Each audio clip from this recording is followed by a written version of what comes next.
Hello guys! Hello! This is for Cancer. Welcome dito sa aking channel, Kapalaran 888 Cancer. Alamin natin kung anong messages, vibration, gabay, energy para sa inyong lahat. This is general reading, so I hope na makuha nyo yung message. Okay, yung first card mo, Cancer, is number 12, Privileged Lady. Isang napakayaman na babae ang posibleng sentro ng iyong atensyon ngayon. Okay. Or maybe there's a Cancer na ito yung focus niya, na pwedeng babae kang Cancer. Yung pinaka-focus mo ay gusto mong maging mayaman. Sobrang yaman. Parang ganun. Or pwedeng meron ditong lalaki na Cancer. Pwedeng may kasalanan ka. May ginawa kang mali. Kasalanan sa isang napakayaman na babae. Sa childhood mo. Okay, diba? Child. Meron din ditong babaeng Cancer. It's either may anak ka, apo, pamangkin. This March ay kumbaga magdedesisyon ka na huhubugin mo yung batang ito para yumaman, para maging successful, maging victorious, parang ganun.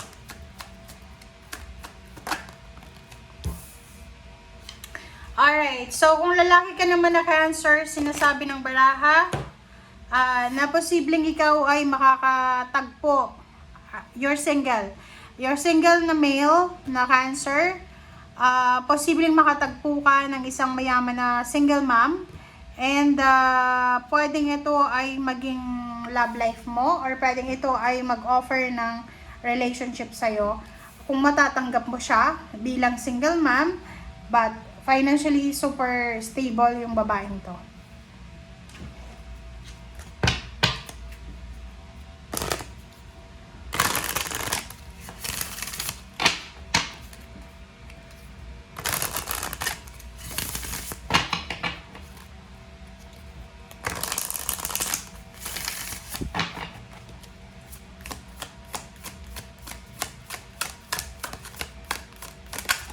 Okay, red, forgive, number 10. This month of March, sinasabi ng baraha sa'yo na there's a circumstances, may mga sitwasyon sa buhay mo, Cancer, na kailangan mo na daw na tapusin lahat ng issues, resentment, grudges, or kung ano pa man na sama ng loob mo. Lalo na kung ikaw naman ay may kasalanan, and you need to forgive and ask forgiveness.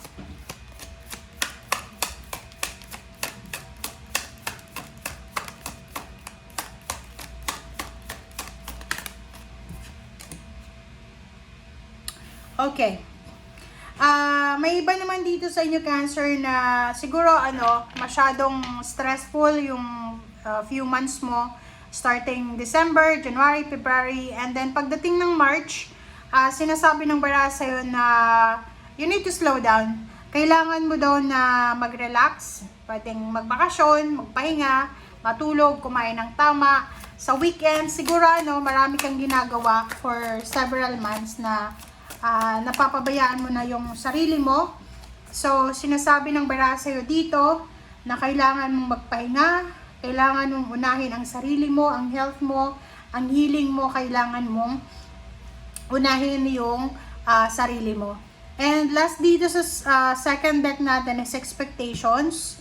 Sinasabi ng baraha sa atin dito na iwasan mo yung sobrang expectations sa isang bagay, sa isang sitwasyon, sa isang tao.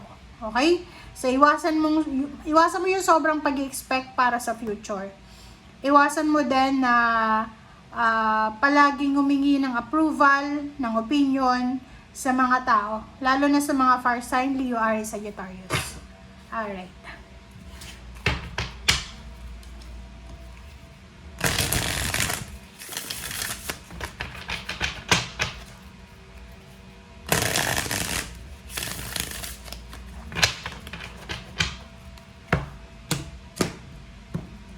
Okay. Cancer, the World card. Page of Pentacles. Okay. Meron ditong magtatapos. There's an ending. Okay? There's a completion. It's either matatapos na yung kontrata mo, It's either makakapagtapos na ng pag-aaral yung anak mo, it's either ikaw to, na maybe you're self-employed, or pwedeng ano ka ba, malaki ba yung hawak mo na team?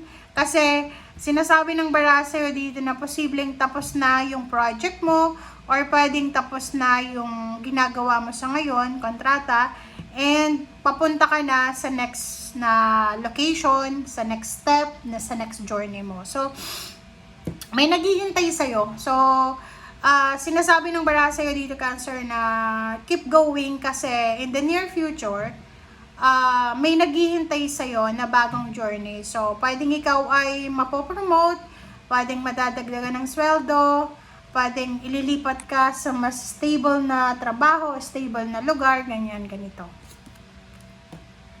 So, you need to be patient, okay? This March, sinasabi ng bara sa'yo, Cancer, na kailangan mong magpahinga, kailangan mong magdahan-dahan, slow down, relax, unplug, parang ganon.